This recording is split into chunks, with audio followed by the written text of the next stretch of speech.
పశ్చిమ గోదావరి జిల్లా ఆచంట నియోజకవర్గానికి సంబంధించి నిర్వహించే మినీ మహానాడు రేపు నిర్వహించబోతున్నారు. దీనికి సంబంధించి మొత్తం కార్యాచరణ అంతా రూపొందించడానికి ఎమ్మెల్యే పితాని సత్యనారాయణ ఆధ్వర్యంలో ఈరోజు ఆచంటలో ఒక సమావేశాన్ని నిర్వహించారు.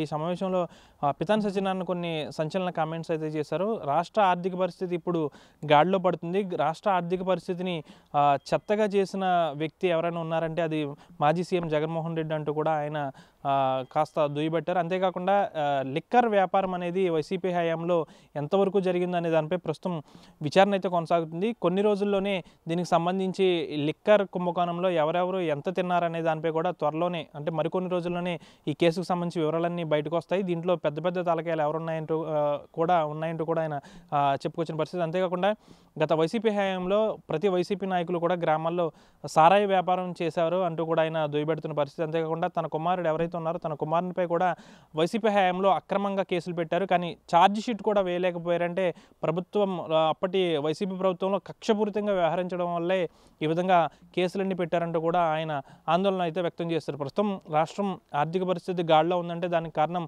ప్రధాని మోదీ నిధులు ఇవ్వడంతో పాటు CM Chandrababu Naidu, deputy CM Pawan Kalyan వీరందరూ కూడా ఆర్థిక పరిస్థితిని సమీక్షించి ఎప్పటికప్పుడు గాడిలో పెడుతున్నారు. అంతేకాకుండా 2027 నాటికి పోలవరం పూర్తి చేస్తాము, అమరావతిని సుందరంగా తీర్చిదిద్దుతామంటూ కూడా పితాని సత్యనారాయణ కొన్ని వ్యాఖ్యలు అయితే చేశారు. అంతేకాకుండా రాష్ట్రంలో పెద్ద ఎత్తున కూటమి నాయకులు 90% ఎమ్మెల్యేలుగా గెలుపొందారు. రాష్ట్రంలో పెద్ద ఎత్తున అభివృద్ధి ఇటు సంక్షేమం రెండు కళ్ళలాగా మేము చేస్తున్నామంటూ కూడా పితాని సత్యనారాయణ చెప్పుకొచ్చిన పరిస్థితి. అంతేకాకుండా రానున్న రోజుల్లో ప్రతి కుటుంబానికి సంక్షేమం అభివృద్ధి అందేలా ప్రతి కార్యకర్తకి అన్నీ అందేలా కూడా చర్యలు తీసుకుంటున్నట్లు కూడా పితాని సత్యనారాయణ వాపోయిన పరిస్థితి. అంతేకాకుండా అక్రమంగా కేసులు పెట్టారు కానీ వైసీపీ హయాంలో ఒక్కటి కూడా ఇప్పటివరకు వైసీపీ ప్రభుత్వంలో పెట్టిన కేసులు ఆ ప్రభుత్వంలోనే ఒక్కటి కూడా రుజువు చేయలేకపోయారంటే ఎంత కక్షపూరితంగా వైసీపీ నాయకులు వ్యవహరించారనే దానిపై కూడా కూడా పితాని సత్యనారాయణ కాస్త ఆందోళన వ్యక్తం చేశారు. ఏదేమైనప్పటికీ రాష్ట్రంలో ఆర్థిక పరిస్థితి గాడిలోనే ఉంది. అంతేకాకుండా ఈ లిక్కర్లో ఎవరైతే కుంభకోణం చేశారో వారందరూ కూడా త్వరలోనే బయటికి రాబోతున్నారు. వైసీపీ హయాంలో లిక్కర్ బాటిల్ ధర ఎంత ఉంది, ఇప్పుడు ఎంత ఉంది బేరీజు వేసుకోండి. పెద్ద ఎత్తున కుంభకోణం అనేది వైసీపీ హయాంలో జరిగిందంటూ కూడా పితాని సత్యనారాయణ హాట్ కామెంట్స్ అయితే చేశారు. ప్రస్తుతానికైతే కూటమికి సంబంధించి ప్రతి చోట కూడా మినీ మహానాడులు పెడుతున్న పరిస్థితి. ఈ సందర్భంగా ఎమ్మెల్యే పితాని సత్యనారాయణ పెట్టిన మీడియా సమావేశంలో ఆచంటలో నిర్వహించిన మీడియా సమావేశంలో ఈ విధంగా లిక్కర్పై హాట్ కామెంట్స్ చేశారు. ప్రస్తుతం మరికొన్ని రోజుల్లోని ఈ లిక్కర్ కుంభకోణంలో ఎవరెవరు ఎంతెంత తిన్నారు, ఎవరెవరు ఉన్నారు, దీనిపై ఎంతమంది వైసీపీ నాయకుల హస్తం ఉందంటూ కూడా త్వరలోనే బయటపడుతుందంటూ కూడా పితాని సత్యనారాయణ తెలియజేశారు. వీడి చంద్రశేఖర్తో మన జాట్ టీవీ పశ్చిమ గోదావరి జిల్లా ఆచంట నుంచి. ఎన్నికల యొక్క ప్రక్రియలో ఎన్డీఏ కూటమికి సంబంధించిన అభ్యర్థులు 93% అభ్యర్థుల్ని గెలిపించడం, తద్వారా కూటమి ప్రభుత్వం ఇటు రాష్ట్రంలోనూ దేశంలో కూడా ఏర్పడిన తర్వాత ఈనాడు ఆంధ్రప్రదేశ్ యొక్క ఆర్థిక పరిస్థితుల్లో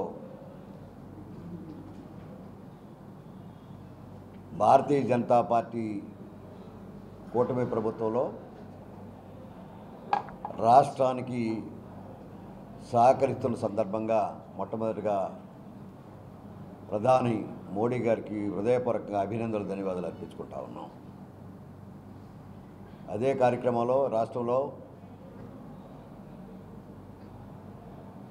ప్రధానమైన తెలుగుదేశం పార్టీ, జనసేన, భారతీయ జనతా పార్టీ కూటమి ద్వారా ఈ రాష్ట్రంలో కూడా సమన్వయం చేసుకుని ఎన్ని ఆర్థిక ఇబ్బందులున్నా ముఖ్యమంత్రి గారి చంద్రబాబు నాయుడు గారి ఆలోచనతో సహకరిస్తున్న పవన్ కళ్యాణ్ కూడా ప్రత్యేకమైన అభినందనలు, అలాగే భారతీయ జనతా పార్టీ సంబంధించిన వారికి కూడా అభినందనలు కూడా తెలియపరచుకుంటా ఉన్నాం. ఈనాడు ఎవరు రాజకీయ పార్టీలు కూటమి ప్రభుత్వంలో ఉన్నప్పుడు కూడా భారతీయ జనతా పార్టీ యొక్క బలాన్ని భారతీయ జనతా పార్టీ, జనసేన పార్టీ, పవన్ కళ్యాణ్ గారి పార్టీ జనసేన పార్టీ బలంగా ఉండడానికి, అలాగే తెలుగుదేశం పార్టీ బలోపేతంలో భాగంగానే ఈనాడు తెలుగుదేశం పార్టీ ప్రతి సంవత్సరం కూడా మహానాడు జరుపుకునే కార్యక్రమంలో ఈనాడు ఈ సంవత్సరం జరుగుతున్న మహానాడు కడపలో జరుగుతోంది. 27, 28 29 కార్యక్రమాలు ప్రత్యేకంగా తెలుగుదేశం పార్టీ కార్యకర్తల నాయకులు అందరూ కూడా దిగ్విజయం చేయమని హృదయపూర్వకంగా ప్రతి ఒక్కరిని కూడా ఆహ్వానిస్తూ ఉన్నాం. ఈనాడు కొత్తగా తెలుగుదేశం పార్టీ కొన్ని నిర్ణయాలు చేసి కుటుంబ సాధికారిక కమిటీ అనే ఒక ప్రక్రియ ద్వారా ప్రతి 60 సభ్యులకి ఒక కన్వీనర్ను పెట్టుకుని ప్రతి కుటుంబాన్ని కూడా కార్యకర్త నిలబడాలి అనే ఆలోచనతో చేస్తున్న ప్రక్రియలో భాగంగానే ఈనాడు మహానాడు కార్యక్రమం జరగబోతోంది. దాన్ని పూర్తి చేసిన సందర్భంగా గ్రామ స్థాయి నాయకులు కానీ, మండల స్థాయి నాయకులు కానీ, నియోజకవర్గ నాయకులు కానీ మొట్టమొదటిగా తెలుగుదేశం పార్టీ తరఫున ఒక పీలోటి బ్యూరో సభ్యుడిగా అభినందిస్తున్నా. ఈనాడు ప్రత్యేకంగా చంద్రబాబు నాయుడు గారు, అలాగే రాష్ట్ర తెలుగుదేశం పార్టీ అధ్యక్షులు శ్రీనివాస్ గారు, జాతీయ ప్రధాన కార్యదర్శి లోకేష్ గారు, మరి వివిధ హోదాల్లో ఉన్న మంత్రులు కానీ, శాసనసభ్యులు కానీ, ఇన్ఛార్జీలు కానీ, సుదీర్ఘ రాజకీయాల్లో తెలుగుదేశం పార్టీ సీనియర్ నాయకులు కానీ అందరూ కూడా ఈ యొక్క కార్యక్రమంలో పాల్గొన్నారు.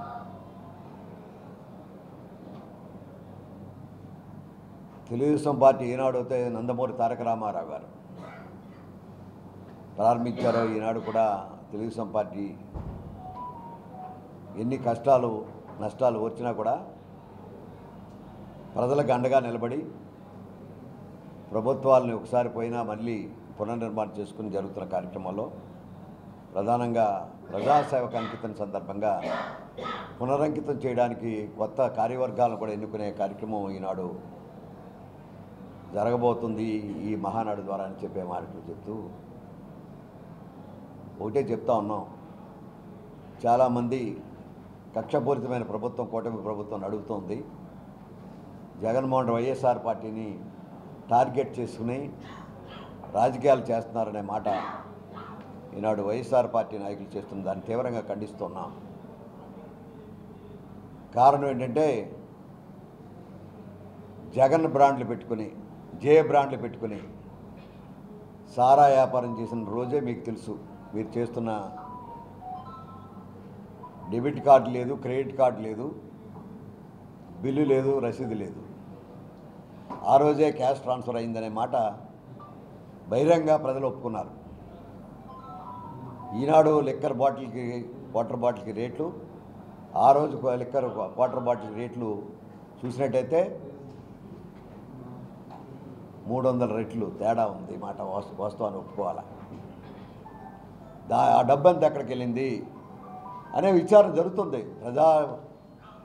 ప్రజల డబ్బు ప్రభుత్వ ఖజానాకి వెళ్ళి ప్రజలకు ఉపయోగపడాలి తప్ప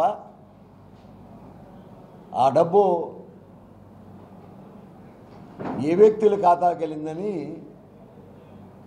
ఒక కమిటీ ద్వారా జరుగుతున్న ఒక విచారణని సహకరించవలసిందిగా వైఎస్ఆర్ పార్టీ నాయకులు కోరుకుంటా ఉన్నాం.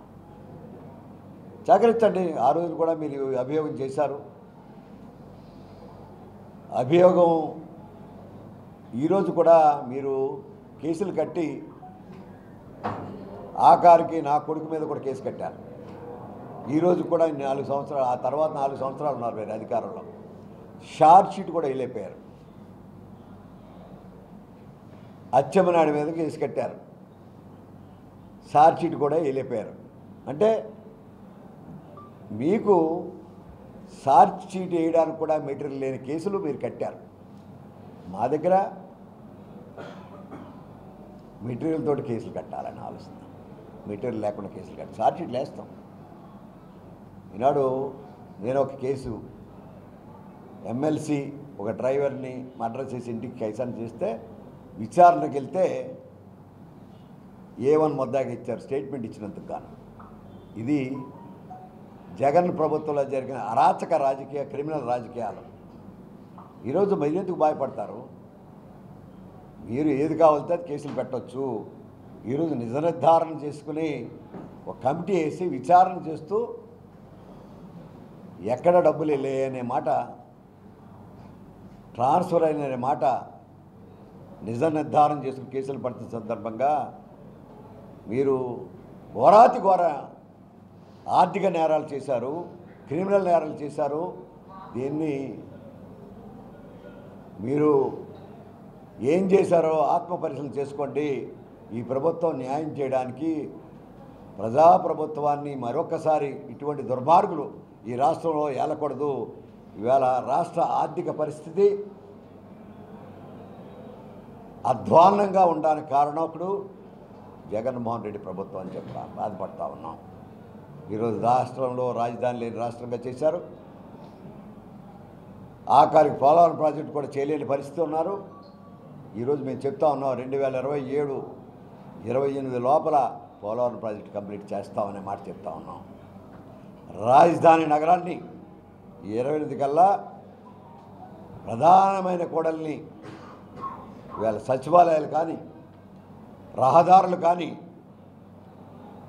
ఆఖరికి హైకోర్టు నిర్మాణం కొత్త నిర్మాణం కానీ చేసి తీరతామనే మాట ఈరోజు ఈ ప్రభుత్వం తరపున ధైర్యంగా చెప్పడానికి టెండర్స్ పిలిచామనే మాట చెప్తున్నాం. దీనికి ఆర్థిక సహాయం చేస్తున్న కేంద్ర ప్రభుత్వాన్ని మరొకసారి హృదయపూర్వకంగా రాష్ట్ర ప్రజల తరపున అభినందిస్తున్నా. For latest updates on India Pakistan, download our TV Live app.